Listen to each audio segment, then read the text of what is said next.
Hello people, again you are welcome to my channel Study with Aarti Gupta, and yet in my another video, and this video is very important for the aspirant of all the students who are going to prepare for any exam of English literature.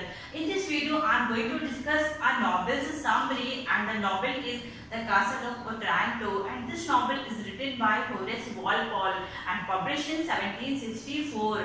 If you are prepared for any exams, you should know that this novel is the first novel of the Gothic fiction. Just I am asking to a question that who parodied the Gothic fiction? You put your answer in the comment section. If you did not know the answer, I will tell you in my next video. But अगर आपको नहीं पता है answer, it mean that your preparation is not going very well. So आइए video को start करते हैं. But video start करने से पहले आई वुड लाइक टू से you that if till now you did not subscribe my channel, please like and subscribe my channel and like my videos and share your friends and other students who are going to prepare for UGC NET English literature or other exams. So I, without wasting the time, let us should jump into the story. So the main character of this novel is Manfred. Manfred की जो story है, वो story का जो definition है मैं आपको वो दे देती हूँ कि इस स्टोरी में मैनफ्रेड, उसकी फैमिली है और किस तरीके से वो इनोसेंटली अपनी ही डॉटर को किल कर देता है. अब देखते हैं कि इस स्टोरी में जो मैनफ्रेड है ये उसकी वाइफ हिप्पोलिटा होती है और कनरॉड उसका बेटा है और यहाँ पे मटिल्डा उसकी डॉटर होती है. जब इस नॉवेल की स्टार्टिंग हो रही है तो इसके बेटे मैनफ्रेड के बेटे की मैरिज हो रही है. किसकी? कनराड की.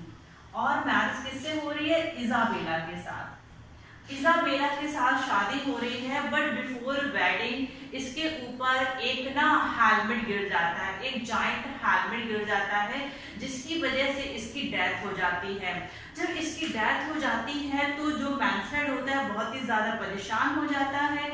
उसको वो प्रोफेसी याद आ जाती है जो कि कुछ टाइम उसको पहले दी गई थी कि इस जो कासल है ओट्रांटो का, इसका जो भी इनहेरिट करेगा इसको, उसको यहाँ से उसकी डेथ हो जाएगी. और वही यहाँ पे इसके साथ कनराड के साथ हो जाता है. इसकी डेथ के बाद मैनफ्रेड ये सोचता है कि क्यों ना मैं दूसरी शादी कर लूँ जिससे मुझे एक प्रॉपरली एक मुझे हेयर मिल जाए अपनी प्रॉपर्टी के लिए, जिसको मैं बाद में प्रिंस बना सकूँ. तो ये डिसाइड करता है कि हिप्पोलिटा से शादी करने से बेटर, हिप्पोलिटा उसकी वाइफ होती है, कि मैं क्यों ना मैं रीमैरिज कर लूँ, मैं दूसरी शादी कर लूँ. तो वो किसको चूज करता है? अपने ही सन की मींस फ्यूचर वाइफ इजाबेला को. अब यहाँ तो कनराड की डेथ हो जाती है तो इजाबेला को चूज करता है शादी करने के लिए कि मैं इजाबेला से शादी कर लूंगा. जब इजाबेला को ये बात पता चलती है तो वो यहाँ से भाग जाती है और यहाँ से भाग जाने के बाद वो वुड्स में चली जाती है. वुड्स में पहले एक चर्च में जाती है जिस चर्च का फ्रेयर होता है जेरोमी. वो जेरोमी से हेल्प मांगती है कि मुझे आपकी हेल्प की जरूरत है. तो वहां पे एक पीजेंट होता है जिसका नाम होता है थियोडोर. यहाँ पे थियोडोर जो पीजेंट होता है वो इसको क्या करता है कि इसको चर्च में छिपा देता है और उसको श्योर करता है कि आई विल हेल्प यू. अब यहाँ पे जो जेरोमी है, जेरोमी भी इसकी हेल्प करता है और ये जो मैनफ्रेड है ये यहाँ पे अपनी वाइफ से डाइवोर्स लेना चाहता है. तो ये जेरोमी को बोलता है कि मुझे तुम डाइवोर्स दिलवा दो. अब यहाँ पे जब ये लोग बात कर रहे होते हैं तो जेरोमी इस बात के लिए पहले तो अग्री नहीं होता है, लेकिन फिर बाद में वो इस चीज के लिए अग्री हो जाता है कि ठीक है मैं तुम्हारा डाइवोर्स करा दूंगा. अब यहाँ पे ये जो मैनफ्रेड है, अब मैनफ्रेड यहाँ पे क्या कर रहा है, उसको ना यहाँ पे बहुत ज्यादा कंफ्यूजन हो जाता है. क्या कंफ्यूजन हो जाता है कि एग्जैक्टली वो क्या करे और क्या ना करे, क्योंकि उसको इजाबेला को भी ढूंढना है. तो यहाँ पे जब इसको मैनफ्रेड को ये पता चलता है कि थियोडोर की हेल्प से जो इजाबेला है वो छुपी हुई है, तो ये क्या करता है, ये जेरोमी से बोलता है कि तुम थियोडोर को क्या करो, उसको पनिशमेंट दे दो, तुम उसको एग्जीक्यूट करने के लिए पनिशमेंट दे दो। ये सब बातें इसकी डॉटर मटिल्डा सुन रही होती है। मटिल्डा जो कि थियोडोर से बहुत ही ज्यादा इम्प्रेस होती है, actually she falls in love. तो अब ये तो उसको प्यार करने लगी है, मटिल्डा इससे बहुत ज्यादा इन्फ्लुएंस भी होती है। तो मैनफ्रेड क्या करता है, थियोडोर को क्या करता है, इसको बंद कर देता है, एक जगह इसको लॉक कर देता है। तो इसको यहाँ पे कौन छुड़ा देता है, इसकी डॉटर मटिल्डा इसको क्या कर देती है, फ्री कर देती है उस लॉक से। तो जब थियोडोर यहाँ से भाग के जाता है तो उसको इजाबेला जंगल में मिल जाती है। ये जंगल से इजाबेला को लेता है और उसको एक केव में छुपा देता है और उसको ये प्रॉमिस करता है कि I will help you, you don't worry about that. अब यहाँ पे जो थियोडोर है ये तो उसकी हेल्प करने के लिए तैयार है, लेकिन जो मैनफ्रेड है ये बहुत ही बुरी तरीके से इजाबेला को चाहने लगा है और उसे शादी भी करना चाहता है, लेकिन इजाबेला यहाँ पे बिल्कुल भी तैयार नहीं होती इसे शादी करने के लिए।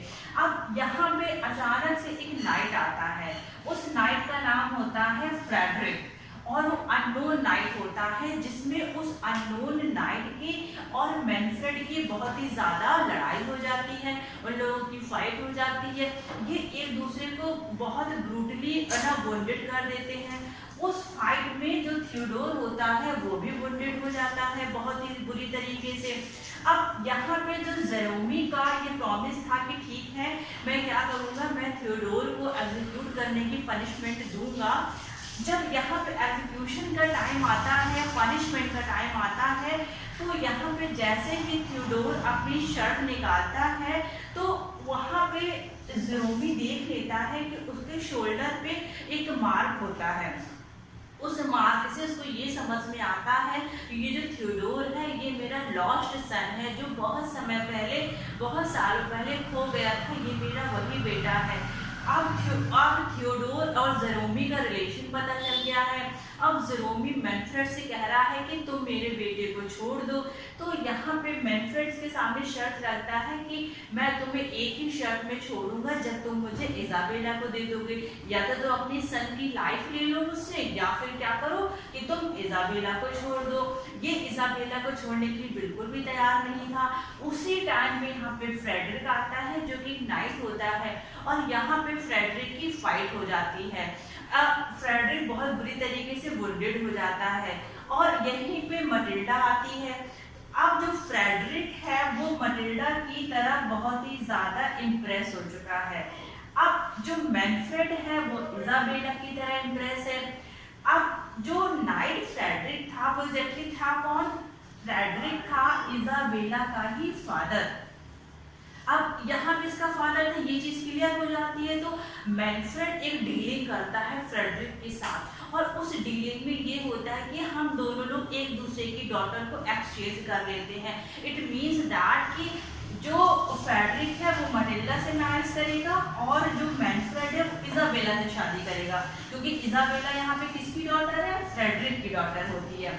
बहुत टाइम सोचने के बाद फ्रेडरिक इस चीज के लिए रेडी हो जाता है कि चलो ठीक है कि मैं इस चीज के लिए तैयार हूँ। अब यहाँ पे ये बात चल रही होती है तो हिप्पोलिटा क्या करती है, हिप्पोलिटा मीन्स मटिल्डा की मदर और मैनफ्रेड की वाइफ। हिप्पोलिटा बताती है मटिल्डा को कि तुम्हारी शादी की बात चल रही है और तुम्हारी शादी ना होने वाली है फ्रेडरिक से। तो यहाँ पे मटिल्डा शादी करना नहीं चाहती है और यहाँ पे इसको ये रियलाइज होता है कि now really I love a lot Theodore. लेकिन यहाँ पे ये बात चल रही होती है और यहाँ पे शादी करने के लिए तैयार नहीं होती है। तभी वहाँ पे क्या होता है, जो मैनफ्रेड होता है, जब ये बात फाइनल हो जाती है कि चलो ठीक है और इजाबेला की शादी मैनफ्रेड से हो जाएगी, उसके फादर फ्रेडरिक इस चीज को डन कर देते हैं, तो मैनफ्रेड को एक डाउट हो जाता है कि शायद इजाबेला थियोडोर से ना एक सीक्रेट मीटिंग करती है, शायद उससे मिलने जा रही है या इन लोगों का कोई रिलेशन है। ये पता करने के लिए जब वो जाता है तो क्या देखता है कि वहां पे थियोडोर और वहां पे मटिल्डा होते हैं, लेकिन मैनफ्रेड को ये समझ नहीं आता है कि ये मटिल्डा उसकी खुद की डॉटर है। उसको ऐसा लगता है यहाँ पे कि ये कौन है, ये इजाबेला है। तो वो गुस्से में आ जाता है और अपनी नाइफ निकाल लेता है और उस नाइफ से उसको स्टैब कर देता है। स्टैब करने के बाद ही उसको ये पता चलता है कि एग्जैक्टली मैंने अपनी खुद की डॉटर को स्टैब कर दिया है, क्योंकि वो मटिल्डा थी, वो इजाबेला नहीं थी। जब इस बात का पता चलता है तो यहाँ पे मैनफ्रेड को बहुत ही ज़्यादा गिल्टी फील होता है और ये सिर्फ रिपेंट करने के लिए इसको छोड़ दिया जाता है। और ये क्या करता है, अब विलिंगली सारी प्रिंसिपैलिटी छोड़ देता है और अपने आप को उस ओट्रांटो से रिटायर कर लेता है। और आने वाले टाइम पे जो ओट्रांटो का प्रिंस अनाउंस होता है वो होता है थियोडोर, और एट लास्ट में थियोडोर की और इजाबेला की मैरिज हो जाती है। अब यहाँ पे इसको जो गॉथिक फिक्शन बोला गया है, एग्जैक्टली मैंने तो आपको स्टोरी सुनाई, लेकिन जब एग्जैक्टली आप इस नॉवेल का टेक्स्ट पढ़ेंगे तो आपको समझ आएगा कि हाँ, इसमें कुछ ऐसे एलिमेंट्स थे जहाँ पे वो सीन क्रिएट होता है जहाँ पे हॉरर होता है। एग्जैक्टली जो गॉथिक का मतलब होता है, गॉथिक का मतलब भी होता है हॉरर। अगर आप तैयारी कर रहे हैं किसी भी एग्जाम की तो आपको ये पता होगा, क्योंकि ये गॉथिक लिटरेचर, गॉथिक फिक्शन बहुत ही ज़्यादा फेमस है और एग्जाम में पूछा भी जाता है। जैसे मॉन्क एक बहुत ही अच्छा नॉवेल है, और मैरी रेडक्लिफ का अन्य रेडक्लिफ का एक बहुत ही अच्छा नॉवेल है द मिस्ट्रीज ऑफ उडोल्फो।